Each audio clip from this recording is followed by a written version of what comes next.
To KP Pobedonostsev, Ems, August 25th, September 6th, 1879.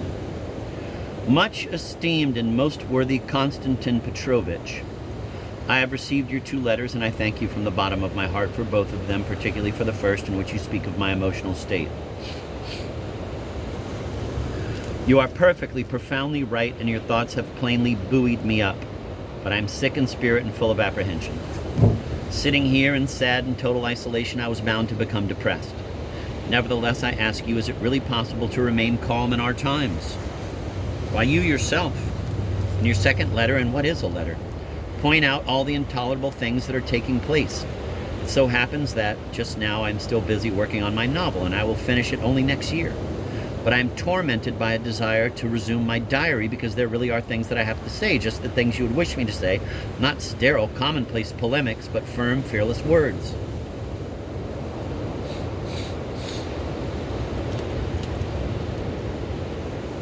The main trouble is that now even those who have something to say are afraid. And what is it they're afraid of? A ghost, unquestionably. The all-European ideas in science and enlightenment stand despotically over everybody, and no one dares to speak his mind.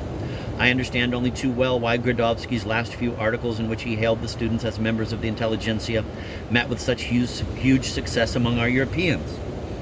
It is precisely because he sees the cure for all the present horrors of the mess we are in that same old Europe, and Europe alone. As for my literary status, I have never spoken to you about this. I consider it almost phenomenal that a man consistently writing against European principles, who compromised himself once and for all with the devils, i.e., as an exponent of reaction and obscurantism, and a man who, notwithstanding the Europeanizers, their journals, newspapers, and literary critics, is nevertheless recognized by our youth, the very same youth who have been corrupted by the nihilist scum, etc. I have been informed of that from many quarters, both by individuals who have approached me and in collective declarations. They have told me that they look to me alone for a heartfelt and vibrant word, and that they consider me alone their guiding writer. These statements by the young are well known to all our literati, to the pirates of the pen, and to the crooks of the publishing business, and they are flabbergasted by them. If it were not so, they wouldn't leave me alone to write so freely. They would tear me to pieces like a pack of dogs, but they are afraid, and in their bewilderment, they wait and see which way the wind will blow.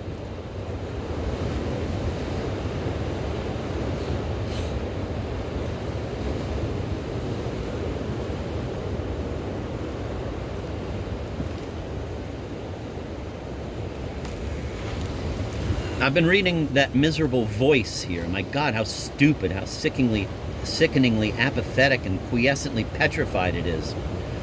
Believe it or not, at times my rage turns to hilarity. For instance, upon reading that 11-year-old thinker, Yevgeny Markov, on women's rights. This is the acme of stupidity. You write that you did not like the issue of Potsukovich's publication. You are certainly right, but after all, it is quite impossible even to say anything to the man, let alone give him advice, because he is very touchy and so sure of himself. Actually, all he cares about is circulation, but as for how he goes about all the rest, he is not to any great extent weighed down by scruples. Your opinion of what you have read of the Karamazovs about the force and vigor of the writing flatters me greatly, but then you also raise the absolutely essential question that thus far I don't seem to have the answer to all these atheistic arguments, and an answer is indispensable. Yes, you have something there, and this is now my major worry and concern, for I attempt, as a matter of fact, to give the answer to this whole negative side in Book 6, A Russian Monk, which will be coming out on April 31st. And that's why I'm trembling over it, wondering whether it will be an adequate answer. What makes it even more difficult is that the answer itself is not a direct one, not really a point-by-point refutation of the ideas formulated earlier by the Grand Inquisitor and earlier, but only an indirect one. What is offered here is a worldview that stands in direct opposition to the one that was previously presented. But again, the opposition is not made point by point, but so to speak in the form of an artistic picture. And that is just what worries me, i.e., will I be understood, and will I even come close to my goal? And here, on top of everything else, there were certain artistic imperatives. I needed to draw a character who was both humble and sublime, whereas real life is full of the ridiculous and is only sublime in its inner meaning. And so, to satisfy the demands of art, I was also forced to touch upon some of the coarser aspects of existence when telling the life story of my monk. Then, there are also some of the monk's teachings which people will inveigh against as being absurd because they are too exalted. I know very well that they are absurd in everyday sense, but in another deeper sense, they seem quite appropriate. In any case, I am very uneasy, and I would like very much to have your opinion because I esteem and value your opinion very highly. I did write it with great love.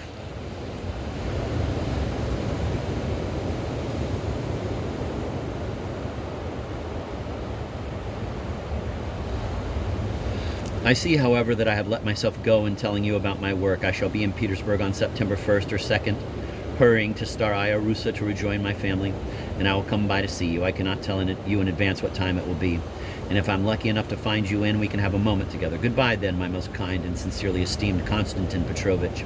May God send you many years of health, and no better wishes needed in our time, because people like you must go on living. From time to time, a silly and sinful thought crosses my mind. What would happen to Russia if we, the last of the Mohicans, should die? True, a second later I smile scornfully at the thought. Nevertheless, we must go on living and keep doing our duty. And are you not a man of duty?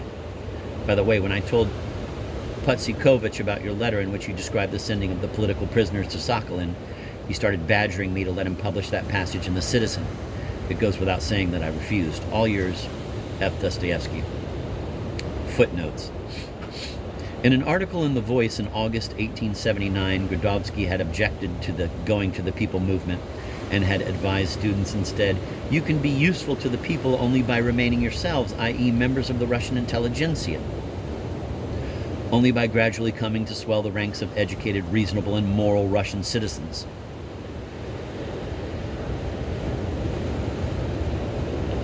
Yevgeny Lvovich Markov, 1835 to 1903, was a liberal writer and critic who contributed to many magazines and published popular travel sketches and novels.